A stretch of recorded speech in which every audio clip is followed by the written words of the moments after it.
আসসালামু আলাইকুম। এই যে কিচেনে সকলকে স্বাগত। আজকের রেসিপি গরুর মাংসর শামি কাবাব বা টিকিয়া। সাধারণ ঘরোয়া মশলা দিয়ে তৈরি হলেও খেতে কিন্তু অসাধারণ। এটা সাদা ভাত পোলাও দিয়ে খেতে কিন্তু দারুণ। আর এই রেসিপিটা বানানো যায় খুবই সহজে। প্রথমে আমি ছোট করে টুকরো করা 1 কাপ গরুর মাংস নিয়েছি। আর গরুর মাংসটা হাড় চর্বি ছাড়া সলিড মাংস নেওয়ার চেষ্টা করবেন। এই মাংসটাকে আমি ছোট ছোট টুকরো করে কেটে নিয়েছি। আর আমি 1 কাপ ডাল ভিজিয়ে রেখেছিলাম। এই ডালটা অবশ্যই ভিজিয়ে রাখতে হবে, এতে সেদ্ধ খুব ভালোভাবে হয়। আমি 1 কাপ ডাল ভিজিয়ে ডাবল হয়েছে, প্রায় 2 কাপ মতো হয়েছে ডালটা। আর এখানে অবশ্যই বুটের ডালটা ব্যবহার করার চেষ্টা করবেন। বুটের ডাল দিয়ে কাবাবটা বানালে খুবই টেস্টি হয়। তারপরে আমি এখানে দিচ্ছি 1 চামচ আদা বাটা আর 1 চামচ রসুন বাটা।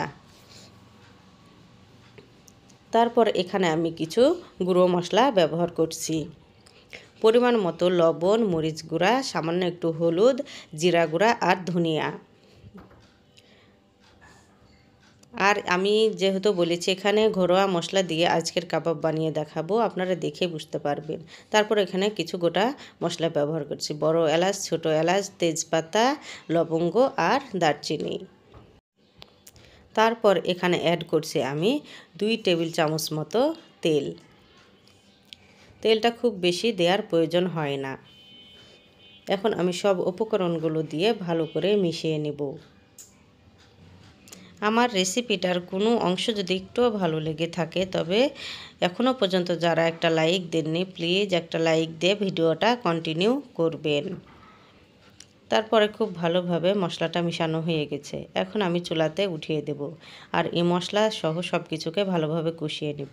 পেঁয়াজটা আমি 1/2 কাপ মতো দিলাম। শুরুতে পেঁয়াজটা দিতে আমি ভুলে গেছিলাম। পেঁয়াজটা দিয়ে খুব ভালোভাবে মাংসটাকে কষিয়ে নিতে হবে। এখন আমি ঢাকনা দিয়ে মাংসটাকে খুব ভালোভাবে কষিয়ে নেব। খুব ভালোভাবে মাংসটা কষানো হয়ে গেছে, আপনারা হয়তো দেখেই বুঝতে পারছেন।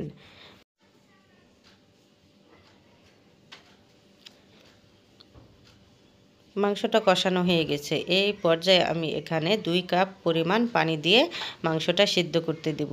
খুব বেশি পানি না দিয়ে 2 কাপ পানি দিয়ে যদি একদম চুলার লো হিটে রাখা হয়, তবে খুব ভালোভাবে এটা সিদ্ধ হয়ে যায়। আর কেউ চাইলে এই পর্যায়ে প্রেসারে দিয়েও সিদ্ধ করে নিতে পারেন।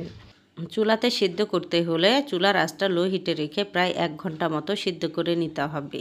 প্রেসার কুকারে যদি আপনি সিদ্ধ করতে চান, তবে 10 থেকে 12টা সিটি দিয়ে নিতে হবে। আমি এখন ঢাকনা দিয়ে চুলাতে 1 ঘন্টার জন্য রেখে দেব। 1 ঘন্টা পরে আমি ফিরে আসলাম। দেখে বুঝতে পাচ্ছেন কতটা সিদ্ধ হয়েছে।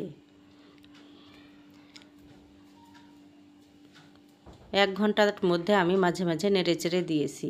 আর যে গোটা মশলাগুলো দিয়েছিলাম, সেই মশলাগুলো এখন উঠিয়ে নেব।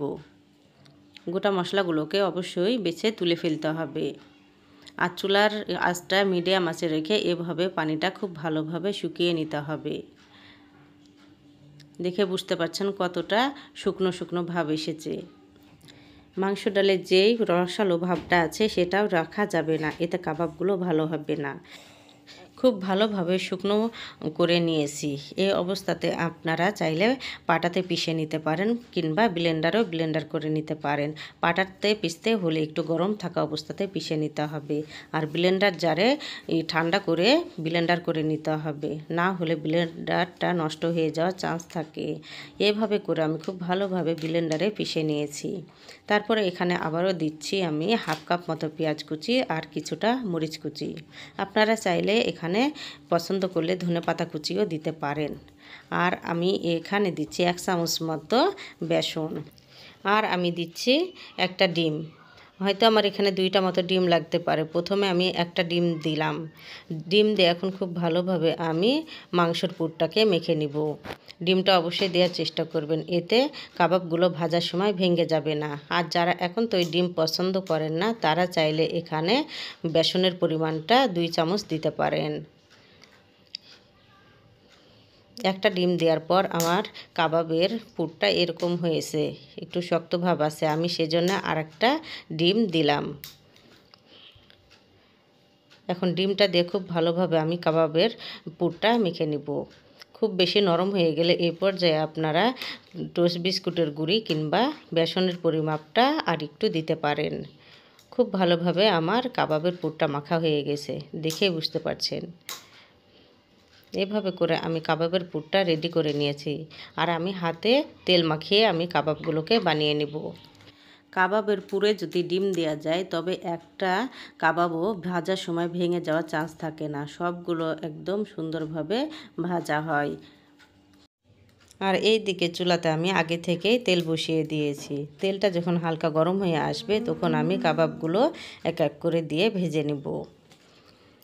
আমার চ্যানেলে নতুন বন্ধু হয়ে থাকলে এখনও পর্যন্ত যারা সাবস্ক্রাইব করেননি তারা প্লিজ একটা সাবস্ক্রাইব করে আমার পাশে থাকতে পারেন। এরকম নতুন ভিডিও আপলোড দেওয়ার সঙ্গে সঙ্গে সবার আগে আপনার কাছে পৌঁছে যাবে।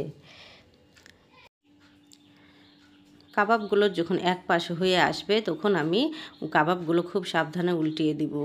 যেহেতু স্বামী কাবাবে ডিম দেওয়া আছে সেহেতু কাবাবগুলো খুব ভালোভাবে ফুলবে আর উপর থেকে হবে মুচমুচে আর ভিতরটা হবে সফট। কাবাবগুলোকে চুলার মিডিয়াম আঁচে রেখে ভেজে নিতে হবে। আর যেহেতু এগুলা ভাজতে বেশি সময় লাগে না, সব কিছুই রান্না করা আছে, সেহেতু মিডিয়াম আঁচে রেখে কিছুক্ষণ পরই নেড়েচেড়ে উঠিয়ে নেওয়া যাবে। কাবাবগুলো পছন্দ মতো কালার আসলেই আমি উঠিয়ে নেব। কাবাবগুলো খুব সুন্দর কালার চলে এসেছে, এখন আমি কাবাবগুলোকে উঠিয়ে নিচ্ছি। এভাবে করে আমি সব কাবাবগুলোকে ভেজে নিয়েছি।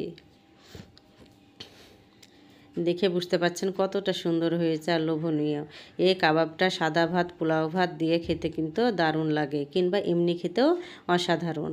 সাধারণ ঘরোয়া মশলা দিয়ে যে কাবাবটা এত মজার হয়, না তৈরি করলে বুঝতেই পারবেন না। আর দেখুন কাবাবটা কতটা জালিদার হয়েছে।